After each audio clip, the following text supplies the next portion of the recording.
नमस्कार, आप देख रहे हैं अपना बिहार। मैं हूं आपके साथ विभा उपाध्याय। अतीक अशरफ हत्याकांड में इस वक्त बड़ा अपडेट सामने आ रहा है, जिसमें अतीक अशरफ हत्याकांड में खुलासा किया गया है। एसआईटी की जांच में यह बड़ा खुलासा, हत्या में मुंगेर मेड पिस्टल का इस्तेमाल किया गया। ये पिस्टल मुंगेर में बनाई गई थी। 2 जिगाना पिस्टल का भी इस हत्याकांड में इस्तेमाल किया गया था।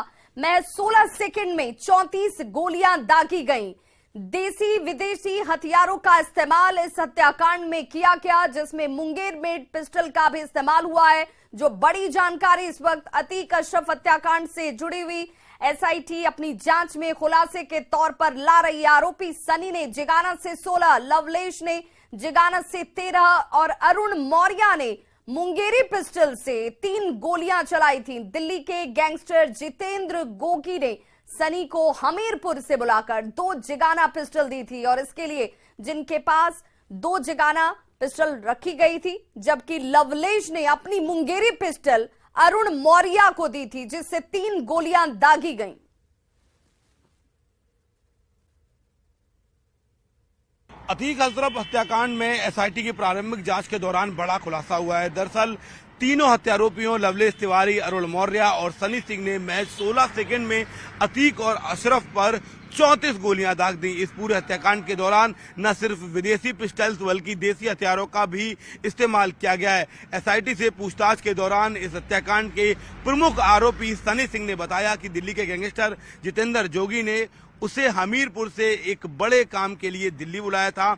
उसे दिल्ली के एक कोर्ट में एक हत्याकांड को अंजाम देना था, जिसके लिए उसे 2 जिगाना पिस्टल जितेंद्र जोगी ने दी थी। हालांकि उस दौरान उनको वहीं पर एनसीआर नाम के एक न्यूज पोर्टल की माइक आईडी दी गई थी, ताकि कोर्ट में जाकर सनी सिंह उस हत्याकांड को अंजाम दे सके। लेकिन जब तक सनी सिंह इस हत्याकांड को अंजाम देता, उससे पहले ही जितेंद्र जोगी की गोली मारकर हत्या कर दी गई। ऐसे में सनी सिंह के पास 2 जिगाना पिस्टल थी, जिसका वो और लवलेश तिवारी इस हत्याकांड में इस्तेमाल कर सकते थे। लेकिन सूत्रों की माने तो तीसरे पिस्टल की व्यवस्था देसी मुंगेरी के रूप में की गई। मुंगेरी जो तीसरी पिस्टल थी, उसका इस्तेमाल अरुण मौर्य ने इस हत्याकांड के दौरान किया।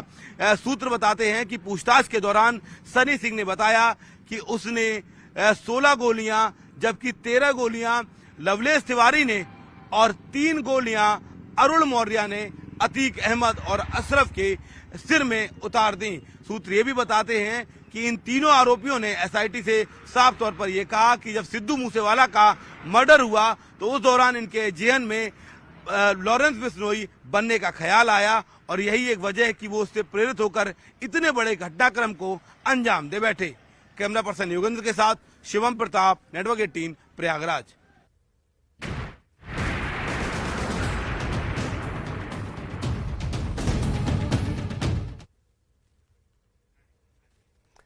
खबर नवादा से, जहां सफीक आलम के मकान में हुए जबरदस्त धमाके के बाद अब बर्बादी के निशान नजर आ रहे हैं। वार्ड संख्या 18 स्थित गोंदापुर में बीती रात सफीक आलम के घर में एक जोरदार धमाका होता है, और अब इस धमाके की जांच को लेकर एफएसएल की टीम पहुंची हुई है।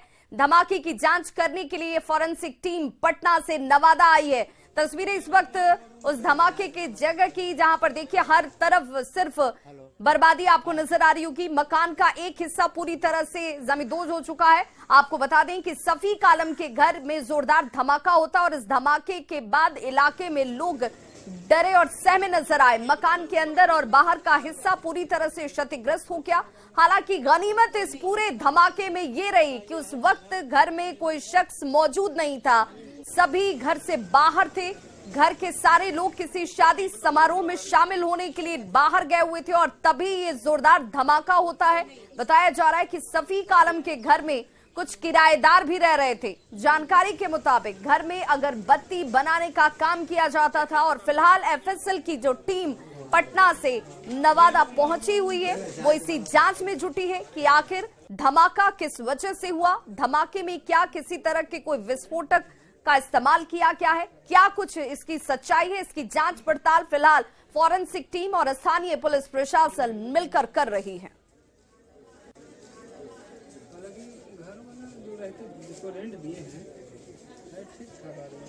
तो 2 तस्वीरें इस वक्त आपके टीवी स्क्रीन पर हैं। पहली तस्वीर क्षतिग्रस्त घर के अंदर की तस्वीर, जहां पर देखिए मेज कुर्सी घर का सारा सामान अस्त व्यस्त टूटा हुआ नजर आ रहा है। वहीं दूसरी तरफ इसी घर के बाहर पुलिस बल की तैनाती और अब फॉरेंसिक की टीम भी पहुंच चुकी है। आसपास के लोगों से जानकारी ली जा रही है, साथ ही साथ साक्ष्य जुटाने की कोशिश की जा रही है कि आखिर धमाका हुआ तो किन वजहों से। ये आपके घर में गैस फटा, मोहल्ले के लोग बोला, मगर हम लोग आकर के तहकीकात किए हैं, फिर प्रशासन को बुलाए और पानी टंकी को भी बुलाए।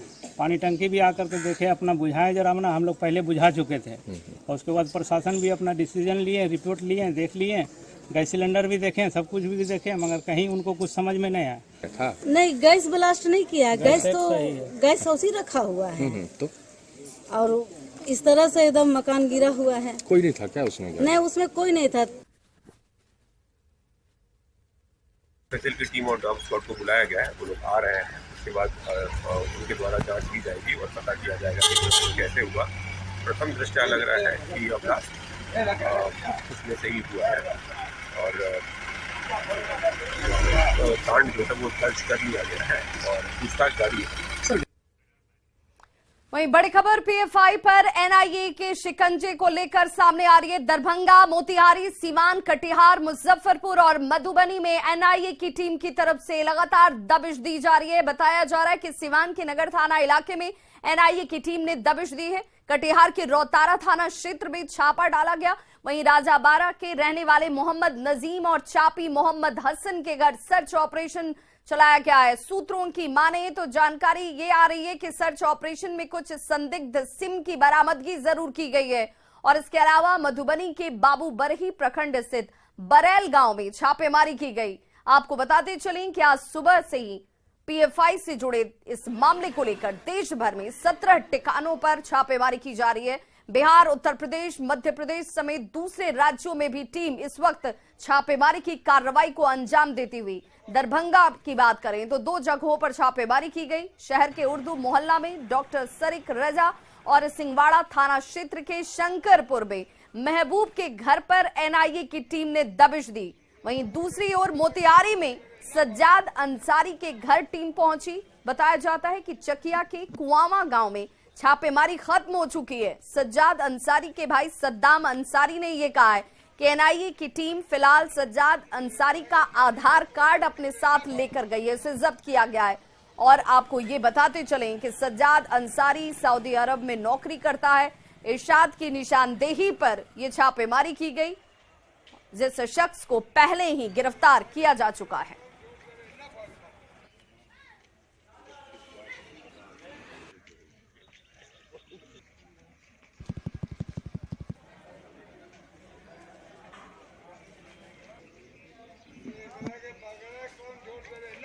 तो पीएफआई से जुड़े इस पूरे मामले को लेकर जहां पर देश भर में कुल 17 ठिकानों पर कार्रवाई की जा रही है, छापेमारी की। सीवान, कटिहार, वहीं मोतिहारी, दरभंगा, इन सभी जगहों पर यह कार्रवाई की गई है। मुजफ्फरपुर, मधुबनी, कुआवा गांव में मोहम्मद सज्जाद अंसारी के घर पर छापेमारी की गई और बताया जा रहा है कि 6 जिले इसमें शामिल हैं और देश भर के 17 ठिकानों पर यह कार्रवाई की गई है, जिसमें सिम की बरामदगी की गई है, आधार कार्ड को जब्त किया गया है और फिलहाल इस वक्त भी ये कार्रवाई कई जगहों पर इस वक्त चलती हुई।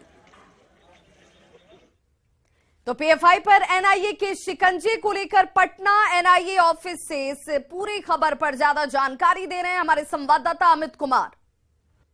पीएफआई मामले में आज बिहार समेत देश भर में 17 ठिकाने हैं जहां पे ये छापेमारी की कार्रवाई की जा रही है। बताते चले कि बिहार, यूपी, मध्य प्रदेश और कर्नाटक में ये छापेमारी की कार्रवाई की जा रही है। आपको बताते चले कि बिहार में दरभंगा, मोतिहारी, मधुबनी और मुजफ्फरपुर में एनआईए की दबिश पड़ी है। बताते चले कि दरभंगा के उर्दू बाजार स्थित डॉक्टर सारिक रजा के घर पर एनआईए की टीम पहुंची है, जहां पे छापेमारी की। वहीं सिंगवाड़ा थाना क्षेत्र के शकरपुर जो मोहल्ला है वहां पे महबूब के घर पे एनआईए की टीम पहुंची है। मोतिहारी में चकियान मंडल कुआवा गांव स्थित सज्जाद के घर पे ये छापेमारी की गई है। सज्जाद के घर जो छापेमारी हुई है वो इरशाद जो है वो पहले से गिरफ्तार है, उसकी निशानदेही पे ये छापेमारी की कार्रवाई हुई है। मधुबनी में भी जो सूचना मिली है कि बाबू बरही प्रखंड के बरौल गांव में एनआईए की टीम जो है वो कल रात पहुंची थी और छापेमारी की है।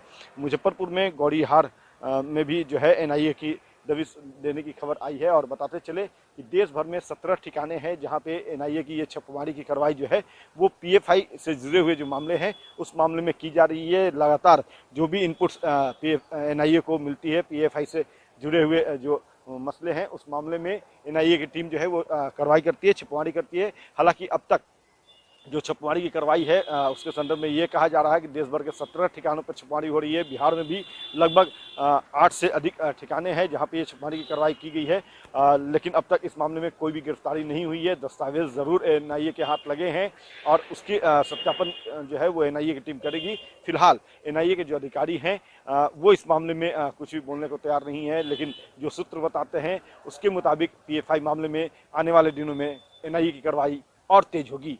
अमित कुमार, न्यूज़ 18 पटना।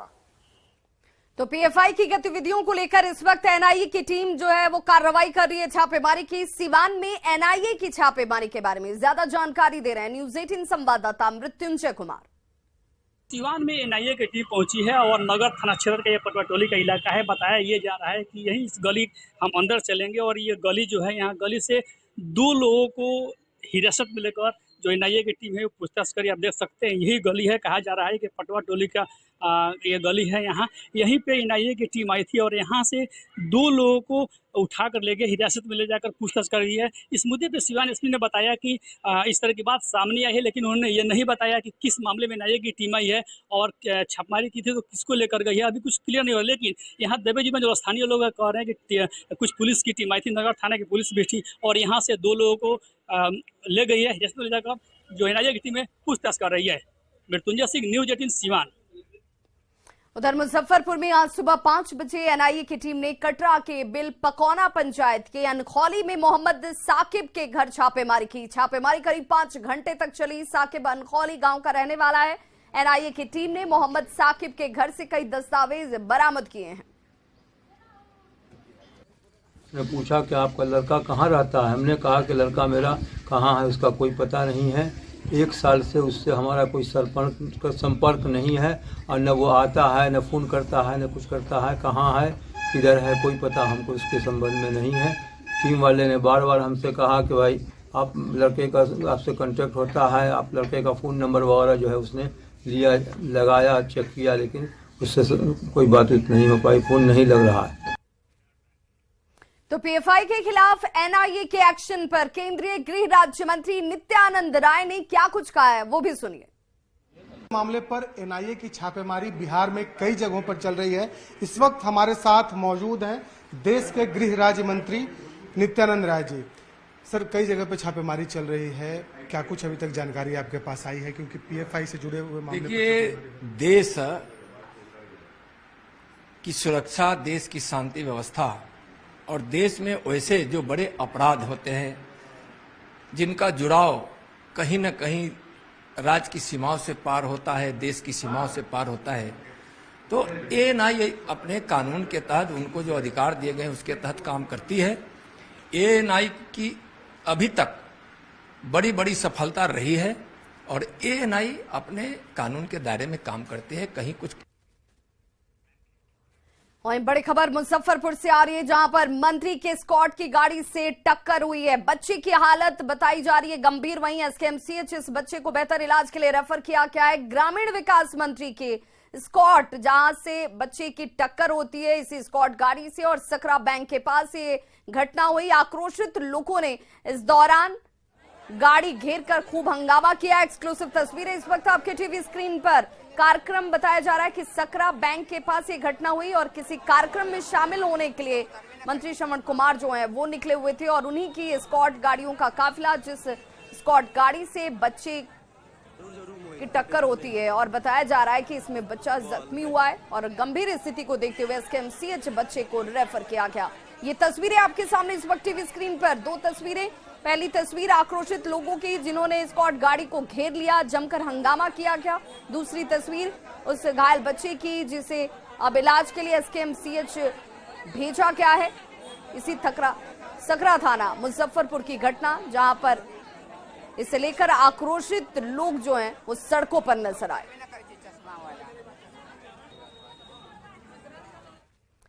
वहीं बड़ी खबर जैसलमेर से आ रही है, जहां भारत पाकिस्तान सीमा पर कार्रवाई की गई है। बॉर्डर पर संदिग्ध को पकड़ा गया है। बिहार का रहने वाला यह संदिग्ध बताया जाता है। शाहगढ़ इलाके में बीएसएफ की तरफ से यह कार्रवाई, जिसमें एक शख्स को पकड़ा गया है जिसका संबंध बिहार से बताया जा रहा है। तस्वीरें इस वक्त आपके टीवी स्क्रीन पर। भारत पाकिस्तान सीमा पर यह कार्रवाई, जहां पर बीएसएफ की टीम ने यह कार्रवाई की है। लंगतला बीओपी के पास यह कार्रवाई हुई और मानसिक रूप से विक्षिप्त बताया जा रहा है ये युवक। हालांकि ये युवक अपना नाम नहीं बता पा रहा है और जांच एजेंसियां जो हैं इस वक्त पूछताछ करने में जुटी हुई हैं।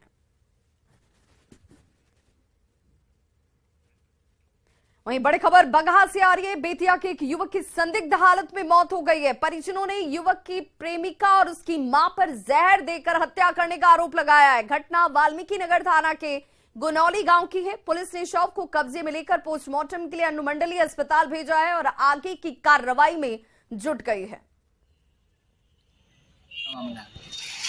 कैसे क्या आप लोगों को सूचना मिला?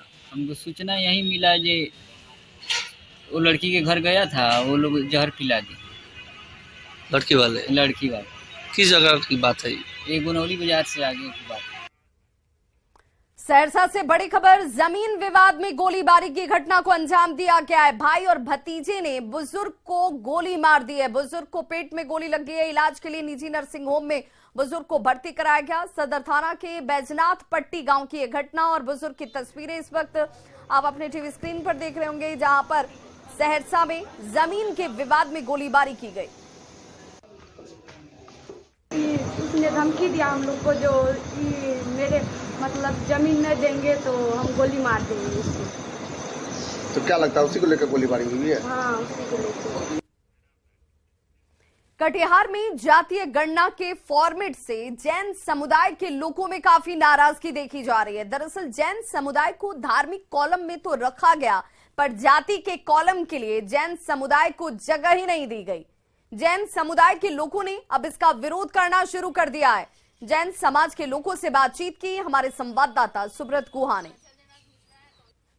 बिहार में जातीय जनगणना का दूसरा फेज जारी है। इस बीच कई ऐसे तथ्य सामने आ रहे हैं जो जातीय जनगणना के सवाल उठा रहे हैं।